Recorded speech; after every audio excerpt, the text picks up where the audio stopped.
오늘 하나님 말씀 나누도록 하겠습니다. 사도행전 22장 1절에서 11절까지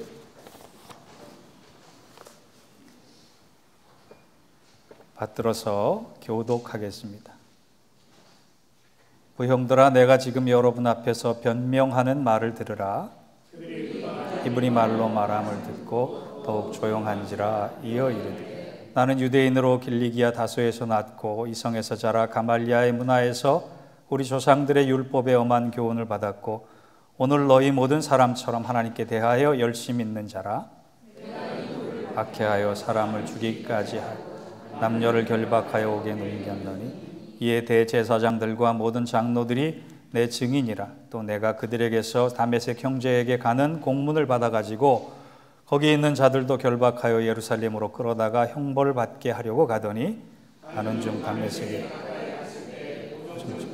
후련히 하늘로부터 큰 빛이 둘러비치매 내가 땅에 엎드려져 들으니 소리 있어 이르되, 사울아 사울아, 내가 왜 나를 박해하느냐 하시거늘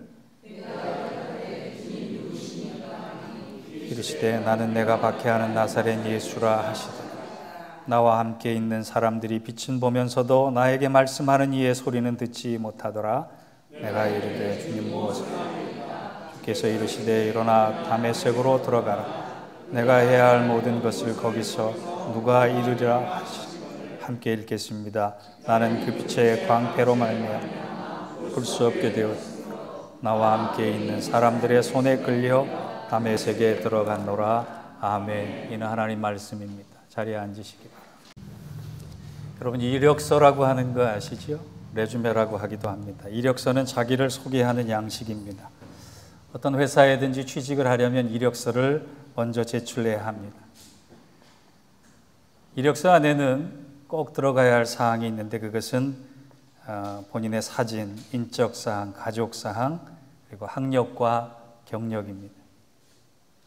어떤 학생이 한 학교에 전학을 왔는데 담임 선생님이 그 아이를 붙잡고 물었습니다. 아버지, 성함이 어떻게 되니? 학생이 대답했습니다. 예, 김가진입니다. 야, 이 녀석아, 부모님 이름을 그렇게 함부로 부르면 되니? 다시 한번 대답해봐. 아버님 이름이 어떻게 되니? 김자, 가자, 진짜입니다. 이렇게 대답을 했다 그래요. 이력서를 가지고 그 사람이 진짜인지 아닌지 구별하기는 어려운 일입니다. 제가 왜 이력서 얘기를 하느냐? 오늘은 사도 바울의 신앙 이력서가 본문에 나오기 때문입니다. 그의 이력을 보면 유대인들도 부러워했고 우리도 부러워할 정도로 대단한 스펙을 가진 사람입니다.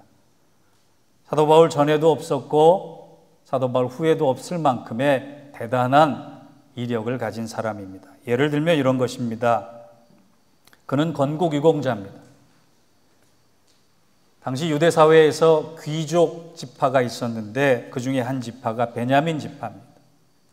남유다를 세운 그런 공로가 있었기 때문에 베냐민 지파는 귀족이라. 그런데 이 베냐민 지파에 사도 바울이 들어가 있습니다.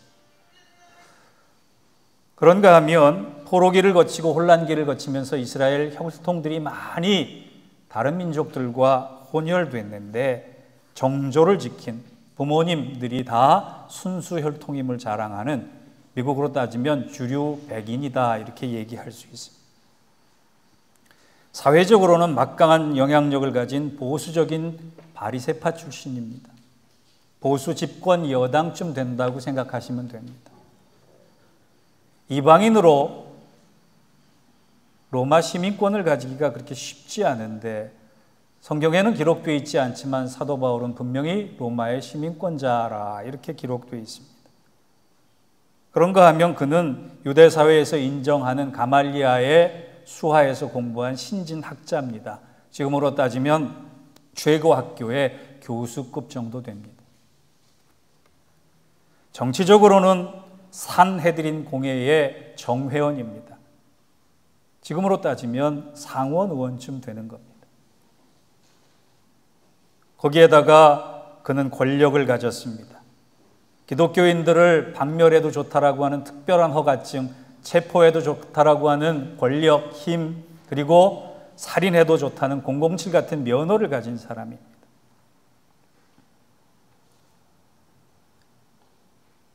그는 오피니언 리더입니다. 행동하는 지식인으로서 사회적으로, 정치적으로 굉장한 영향력을 행사하는 사람입니다. 따져보십시오. 건국의 유공자요, 주류인정이요, 집권 여당의 사람이요, 시민권자요, 교수요, 상원의원이요, 부장검사쯤 되는 이러한 권력을 가진 사람이 어디 흔하겠습니까? 그는 베스트 오브 베스트라고 해도 과언이 아닐 정도로 대단한 사람이었습니다. 이런 사도 바울의 이력을 가지고 제가 왜 오늘 말씀을 택했느냐? 지난주에 우리는 이곳으로 이전하게 하신 하나님의 은혜에 감사하며 이곳에서 어떤 교회가 될 것인가라고 하는 소망을 나눴습니다. 두 번째로 우리는 그런 교회에 속한 어떤 성도가 될 것이냐라고 하는 것을 고민하지 않으면 안 됩니다. 저는 한 가지 늘 두려운 것이 있습니다. 목사이면서도 목회를 하면서도 두려운 것이 있는데 그것이 무엇이냐? 마가복음 7장 23절에 마지막 날 주님께서 그때 저희에게 밝히 말하되 내가 너희를 도무지 알지 못한다라고 하는 말씀을 들을까 봐 너무너무 두렵습니다. 우리가 이렇게 교회의 역사를 쌓아가는데 평생 예수 믿었는데 마지막 날 주님께서 다가오셔서 내가 너희를 알지 못한다. 너희가 나를 위하여 일한 것이 아니라 너희를 위해서 일했구나 말씀하실까 두렵단 말입니다. 그래서 어떤 성도가 되어야 할까 고민하다가 마지막 날 주님 앞에 이력서 한 장 들고 가서 주님 제가 이런 사람입니다 라고 얘기할 때 어떤 이력서를 가지고 가야 하느냐, 그것을 본문을 통해 두 가지로 요약하고 교훈받을까 합니다. 여러분 주님 앞에 이력서를 한 장 써갖고 가실 것이면 꼭 이것을 써가야 합니다. 첫 번째, 내 신앙 이력서에는 예수 믿기 전의 모습과 예수 믿고 나서 변화된 것을 적어가야 된다는 거예요. 오늘 3절 한번 같이 읽어봅시다. 시작. 나는 유대인으로 길리기아 다소에서 났고 이성에서 자라 가말리아의 문화에서 우리 조상의 율법의 엄한 교훈을 받았고 오늘 너희 모든 사람처럼 하나님께 대하여 열심히 있는 자라. 지금 자기가 예수 믿기 전에 이런 사람이었다, 그의 이력을 얘기합니다. 사도 바울의 이력은 총 성경에 4군데 나옵니다. 사도행전 22장에 나오고 갈라디아서 1장에 나오고 빌립보서 3장에 나오고 디모데전서 1장에 나옵니다. 사도 바울은 왜 그의 서신을 쓰면서 자신의 이력을 빠뜨리지 않고 썼을까요? 그 화려한 스펙에 대해서 나열했을까요? 자랑하고 싶어서겠습니까? 나는 이처럼 훌륭한 사람인데 거기에다가 예수까지 믿었으니 넘볼 수 없는 넘사벽이다, 이것을 얘기했을까요? 아닙니다. 그가 자신의 화려한 이력을 성경에 기록한 이유는 단 한 가지입니다. 내가 이렇게 화려한 이력을 붙잡을수록 나는 예수 믿을 가능성이 적은 사람이다. 내가 가진 이 화려한 스펙이 오히려 예수를 진정으로 믿는데 방해가 된다라고 하는 것을 이야기하고 싶어서입니다. 그는 대단한 사람이었어요.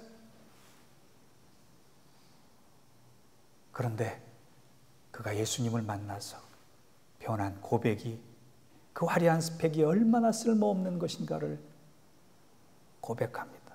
빌립보서 3장 8절에 여러분이 잘 아시는 말씀이 있잖아요. 또한 모든 것을 해로 여김은 내 주 예수 그리스도를 아는 지식이 가장 고상함을 인함이라. 내가 그를 위하여 모든 것을 버리고 배설물로 여김은 그리스도를 얻고자 하라 함이라.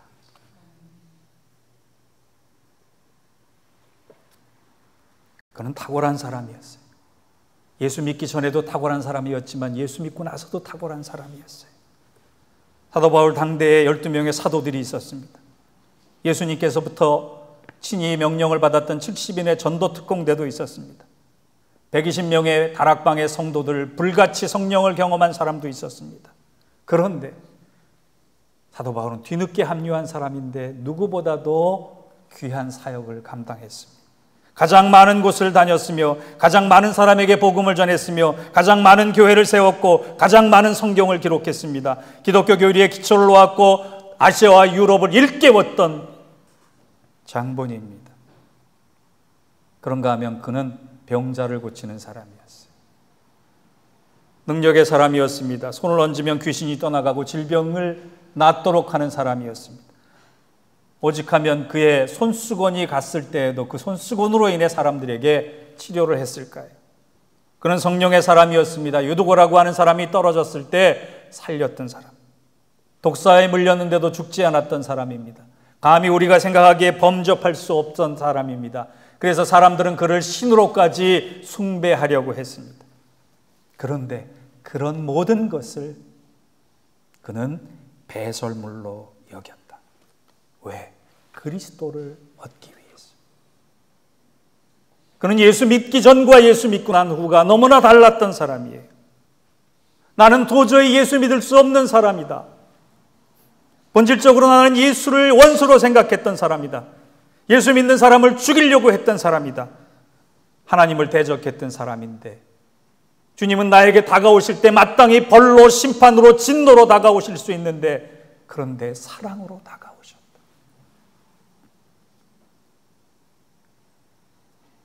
그래서 그가 그 모든 과정을 거치면서 그런 고백을 합니다. 고린도전서 15장 10절입니다. 나의 나된 것은 하나님의 은혜로 된 것이니 내가 내게 주신 그의 은혜가 헛되지 아니하며 내가 모든 사도보다 더 많이 수고하였으나 내가 아니요 오직 나와 함께 하신 하나님의 은혜로다. 예수 믿는 사람은 한마디로 은혜를 경험한 사람. 은혜를 경험하면 모든 것이 달라집니다. 은혜를 경험하면 모든 것이 새로워집니다.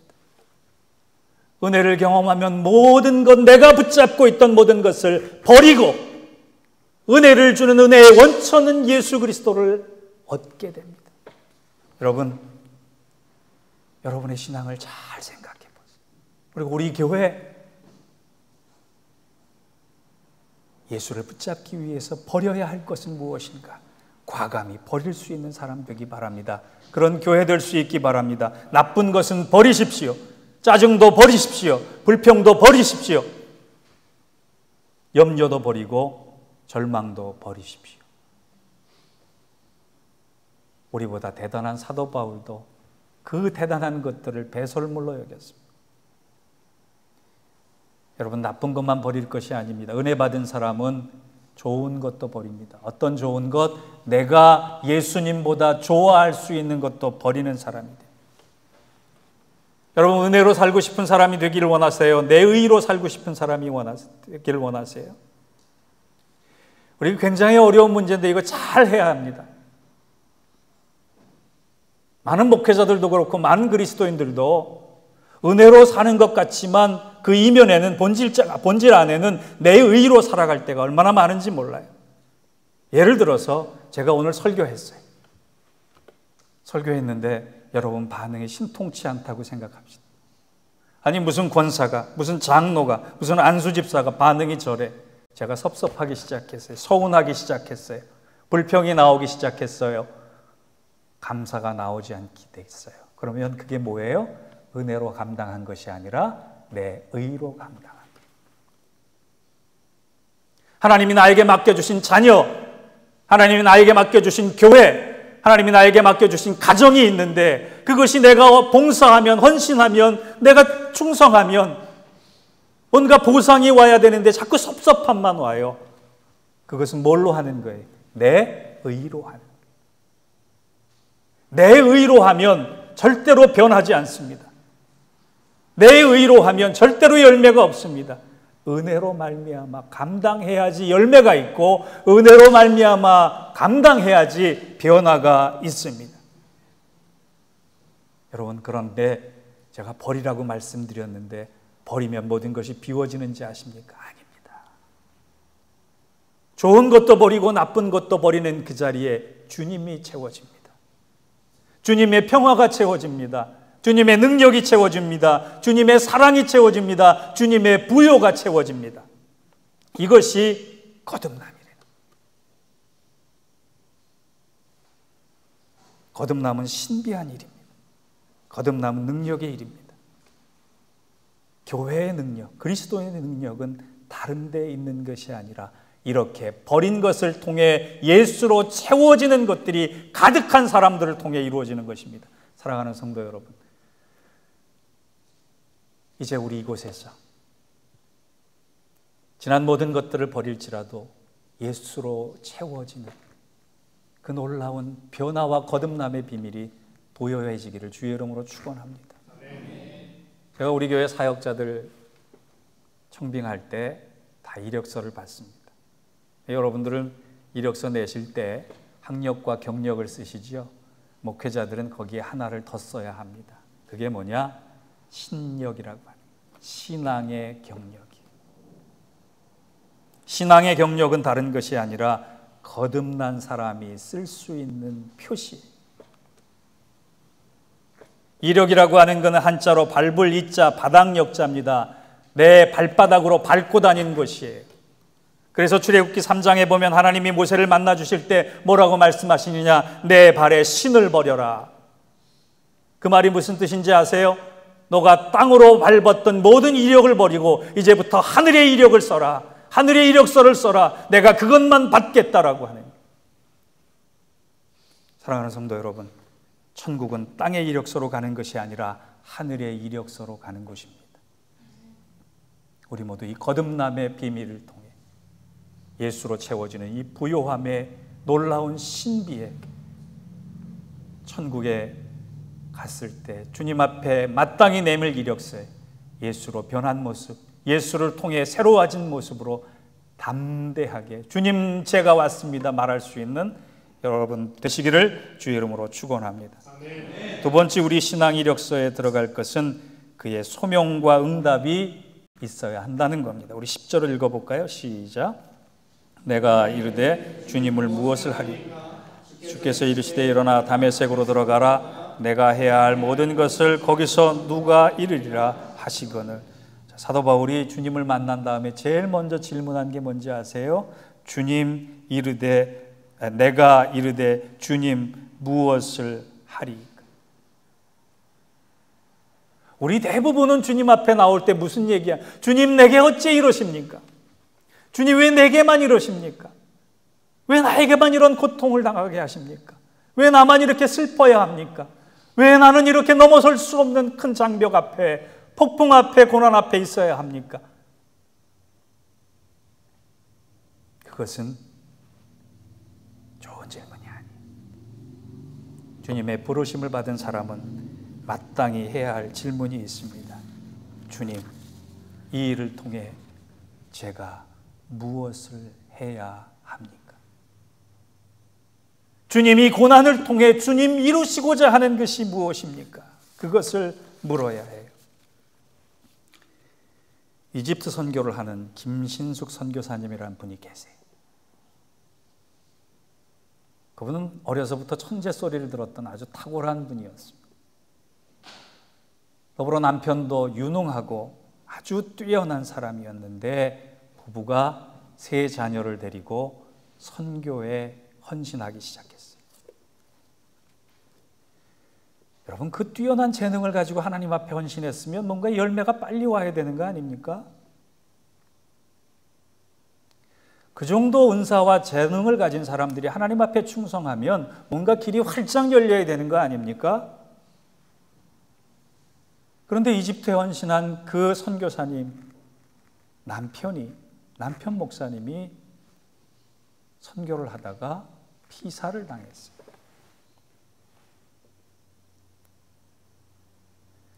세 자녀를 키우고 있는데 그 열악한 환경에서 하나님의 복음을 전하고 있는데 믿음의 동역자, 집안의 가장, 남편, 아버지를 하나님이 먼저 불러가셨어요. 그 충격과 고통이 얼마나 심했겠습니까?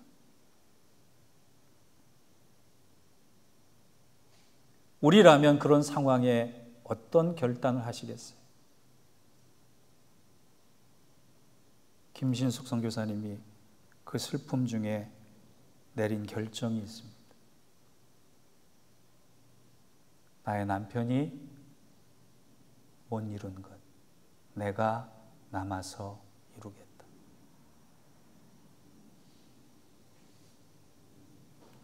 아주 험난한 세월을 보내며 주의 일에 열심을 냅니다. 선교 사역을 감당합니다. 그리고 나중에 간증집을 내는데 그 간증집의 제목이 뭐냐 하면 사막에 핀 꽃이. 하나님은 사막에서도 나와 같은 사람을 통해 꽃을 피우셨다. 사막만 볼 것이 아니라 사막에서 꽃을 피우게 하시는 하나님을 보는 것, 그 하나님을 쫓아가는 것, 그 하나님을 하나님 되게 하는 것, 그것이 우리의 사명인 줄 믿습니다. 그 일을 위해 우리가 부름받은 거예요. 그 일을 위해 우리가 헌신해야 되는 거예요. 그 일을 위해 우리 교회가 존재하는 것이. 요즘 새벽기도 이곳에서 다시 시작하면서 우리 사무엘 하를 묵상하고 있는데, 사무엘 하, 오늘 집에 돌아가셔서 사무엘 하 7장을 묵상해 보세요. 사무엘 하 7장을 보면 하나님께서 다윗에게 언약을 주시는데 그 언약에 응답하는 다윗의 모습이 나오는데 그 모습이 기도의 모습입니다.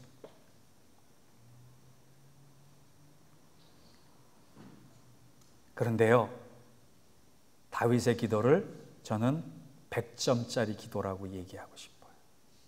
다윗은 지금 아주 어려운 상황의 왕으로 부름받습니다. 나라가 풍전등화의 상황에 그가 왕이 됩니다. 태평세월의 왕이 된 것이 아니라 헤쳐가야 할 그 산적한 문제 앞에 왕이 됐을 때 다윗이 가장 먼저 했던 기도는 감사의 기도입니다. 만점짜리 기도는 감사로부터 시작하는 기도예요. 우찌무라 간조가 감사하고 싶어도 감사되지 않는 사람은 저주받은 사람이다 그랬어요. 여러분 지금 감사할 수 없어도 여러분의 기도를 감사로 열어가시길 바랍니다.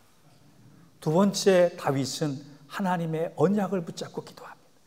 하나님은 우리 나라가 잘 돼야 합니다. 하나님 이 백성이 잘 돼야 합니다. 하나님 우리 자손들이 잘 돼야 합니다. 하나님 내가 잘 돼야 합니다. 왜냐하면 하나님이 내게 그 언약을 주셨기 때문에.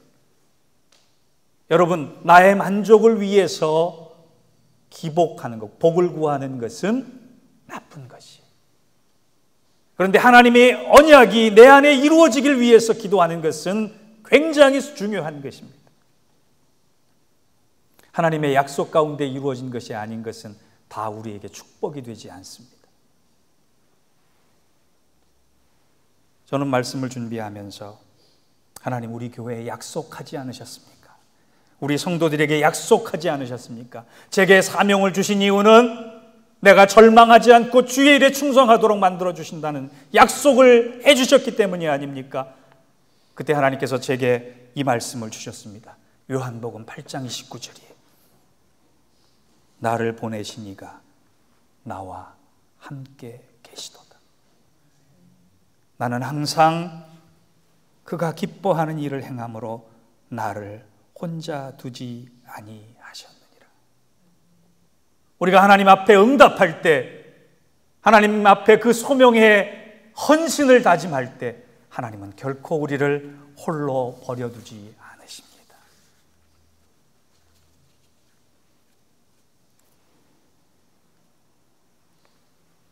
음악하신 분들은 좀 아시겠지만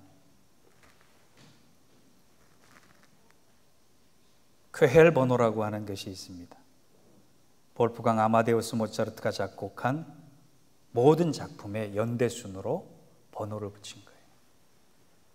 1862년에 루드비히 본 쾌헬이라고 하는 사람이 모차르트의 작품을 다 발굴하면서 1년 번호를 붙였는데 그가 붙인 모차르트의 작품은 626번까지 연속이 됩니다. 우리가 들을 수 있는 모차르트의 작품은 총 600개가 넘는 거예요. 그런데 일본이 뭐냐 하면 모차르트의 미뉴엣입니다.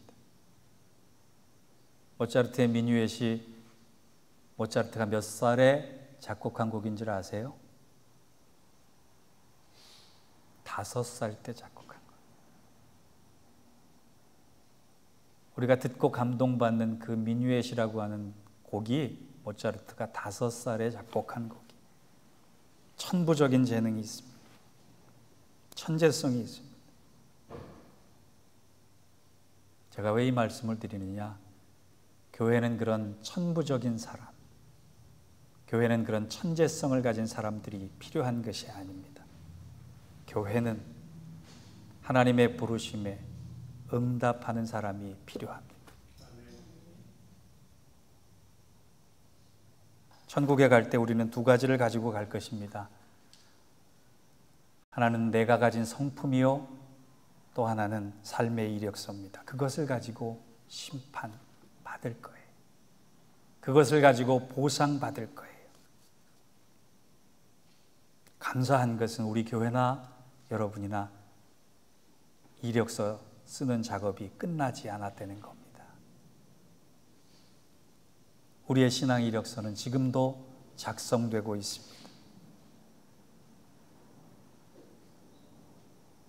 하나님 앞에 이렇게 질문하시고 여러분의 기도를 완성하시기 바랍니다. 하나님, 왜 이렇게 하십니까?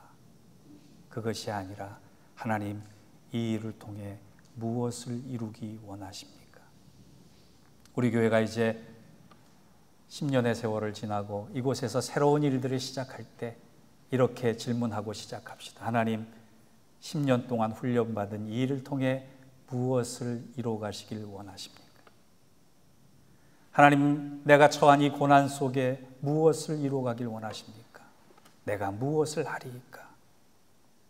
우리 인생과 교회의 이력서를 다시 한번 힘차게 써내려 갈 수 있는 저와 여러분 되시기를 주의 이름으로 축원합니다.